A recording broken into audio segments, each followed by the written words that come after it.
interview. This is fully informed. Hello and welcome. This is Spoon TV. It's a pleasure to have you. Plenary of the House of Representatives Communication. We should think China United 2.6 billion company operating. Always a pleasure to have you watching Spoon TV. We now engage a representative for the Fahnbulleh from District 7, Bon County, who will speak, who has submitted a communication on the floor of plenary. A few minutes ago on the floor in plenary, we brought to the attentions of the Liberian people the gross violations of China Union when it comes to the NDA. We believe the NDA is a law, and as such, every party needs to live up to the terms and recommendations of such document. As I speak to you, there is a current peaceful sit-in by workers of the concessions in terms of their rights being violated by labor practices by the Chinese company, and we're trying to be able to put in place measures that will help to curtail some of these things. So we have written plenary to see reason to be able to investigate China Union as to their implementations of the NDA, as to how far they gone. We are aware they have violated the NDA. We are aware they have not done the road from Kakata to Hendy. We are aware they have not been able to employ a single Liberian in their senior managerial positions. We are aware that most of our Liberian brothers are placed on contractor level. We are aware that most of the contracting firm in the concessions are Chinese owned. So there are a lot of issues that we believe this investigation will unearth, and it will serve as a basis of how we move forward. All right. So this is an agreement that was entered into since 2009, like you said, and you were elected 2023. You are raising it now. I mean, were the people complaining to you, or is this something that you sat and observed and you decided to write plenary to have this consideration?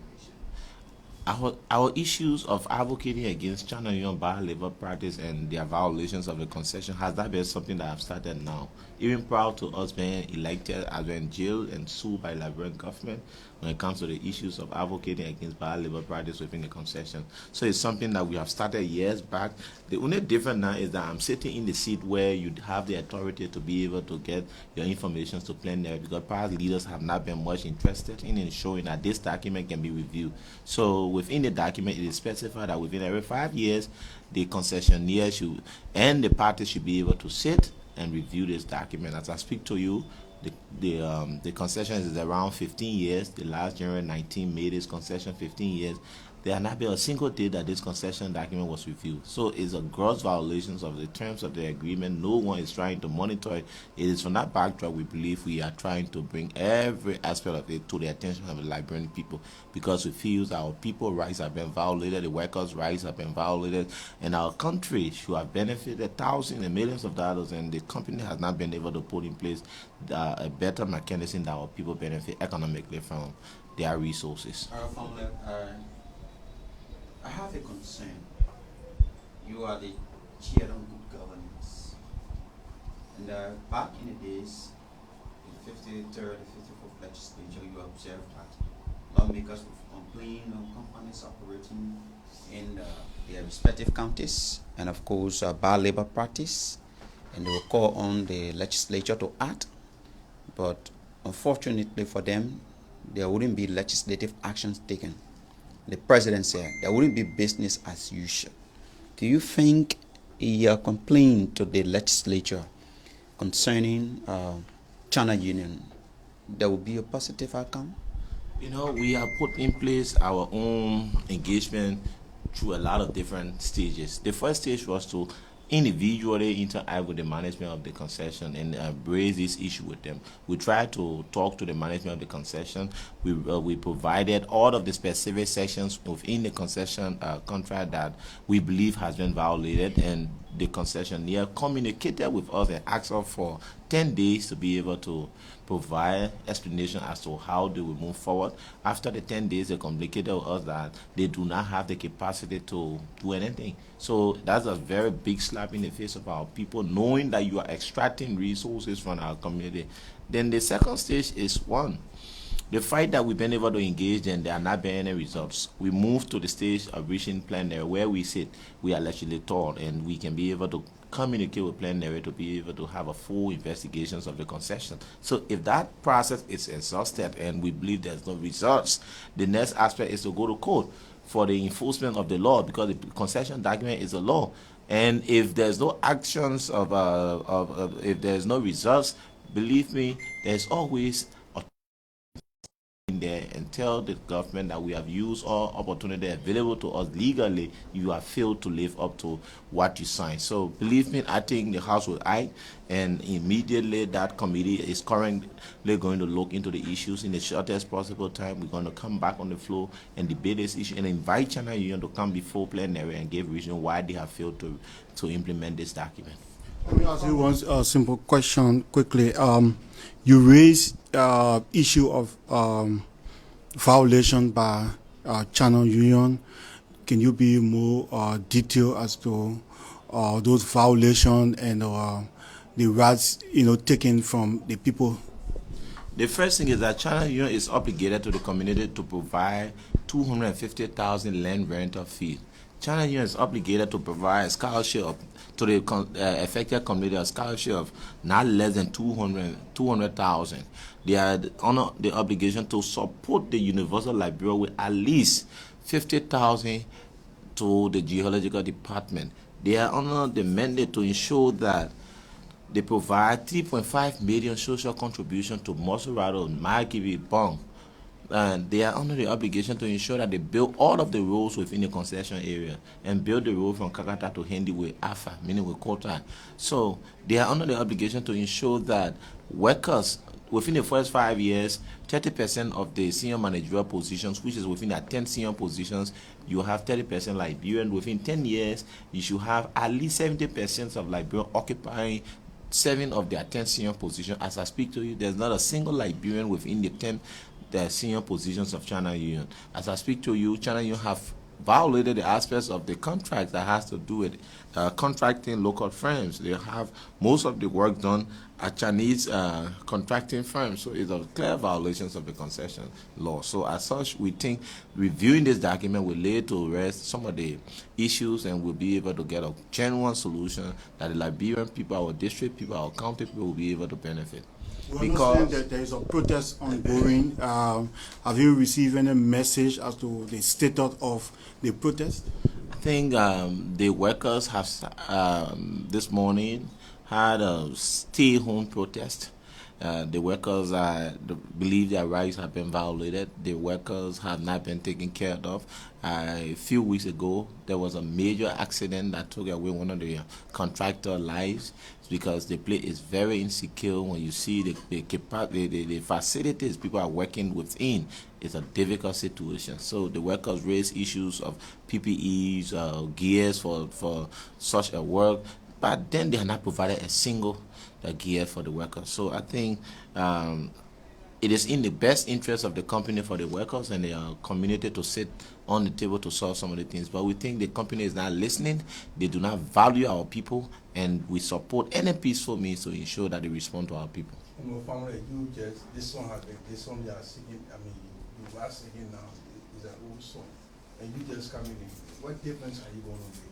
As I speak to you, this is the first time that an official communication from the office of a certain lawmaker in the Republic of Liberia that will be placed on the floor. This is the first time that a lawmaker has written plenary to address the issue of China Union. I think it's a step forward. It's a step in the right directions, and as such, we're going to yield the necessary results we deserve. So it's not like having an old song or a new song. It's about a song that no one has sung before. It's like a song that people elected an individual to come and see how best that person can act on their behalf. And it is because some of the things we were elected, we have come to work for our people. We think that the violations of our people rights should not remain as it was prior to our elections. You have had a representative sitting in this office who was not interested in ensuring that China Union live up to their obligations. I think you need to rethink your conscience now and believe that Fahnbulleh is out there fighting to ensure that the people of Fahnbulleh, the people of Sanoe, the people of Bon County can benefit, and our people in this country who see the just benefit of their resources. Because our advocacy has always been corporate accountability. Because if there is proper corporate accountability, you will observe that Liberians will get better jobs, Liberians will get better pay, Liberians communities will improve, our economy will improve. So we are trying to fight poverty in a lot of different ways to ensure that our people get the just benefit they deserve. Honorable Fahnbulleh, my name is Paul. I work for AFM TV and Honor. I have just two concerns. One, you have written plenary already about this communication channel issue that my colleague says has been a long-term issue. Why should you trying to cite them here to give a reason why they haven't paid their MDAs to the people of Sanoe and Farmer Districts Court? Are you also contemplating, because the agreement was signed with the witness of other autonomous agencies of government, are you also intending to bring those institutions like Mines and Energy on board to make sure that they give detail about the agreement that was signed? And finally, you mentioned 2.6 billion on quote. How did you derive that exactly? You know, prior to the concession document being signed, there was a bid tender, and China Union said their investment portfolio would cover not less than $2.6 billion, meaning they were going to build a new hydro dam that would produce 130 megawatts of current in that community on the St. Paul Basin, meaning which you call the SP2. The issues of China Union contribution, it just doesn't only lies on the issues of jobs. The community benefit is also there. The community deserve what is enshrined in the document. So the issues of the MPA is very clear as to the fact that China Union has a specific role to play, and they have reneged on that responsibility. It is from that backdrop we are here to ensure that we can correct that wrong and ensure that our people benefit in keeping with what is enshrined in our MBA. If we create the necessary opportunities, write the necessary communications, reach out to the stakeholders, and we believe there's no results, I will be among the few lawmakers who will sit in before China Union to ensure that none of our resources leave this country. You will not create a very big vacuum of hole in the bomb mines area without bringing a replacement in terms of knowledge. China Union does, just in reality, does not have a single elementary school in the community. They do not run a single clinic. Snakes are biting people in the community. Children are not going to school. Workers' children are not going to school. They are not being well taken care of. Where are we heading? Is this the kind of country we want to live in? I believe the president has said that business will not be done as usual. So as such, we think we are trying to create that avenue, that business will not be done as usual, that business will be done in the new context of the Liberian people interest. I think the Liberian people interest is of more general importance now for us to foster a more progressive platform that our people in the leeward counties, our people in the urban community can be able to benefit the actual benefit of what they deserve as a resourceful country. We cannot have resources when our young people are not educated. We cannot have resources when our young people lack basic social services. We cannot have resources when our hospitals are crying on a daily basis that there's no drugs. If you pay just a visit in the Bon Mines Hospital, you will observe that the Bon Mines Hospital is almost every time short of drugs. There's no drugs as other hospitals in our country it is. It's a difficult situation, and I think we all need to fight to address them. If the Chinese do not value this concession, we need to use every legal means to ensure that this process can come to an end. This marriage, we think, is not fruitful. This marriage, the other partner is not living up to the terms, and we need to ensure that we can bring this process to an end legally. Thank you so much. Thank you so much, Honorable Fahnbulleh, Fahnbulleh District 7 County Representative, that wrote a communication to plenary about some unfolding situation in the Bombers concession area. My name is Haji Masari. I say thanks so much for watching.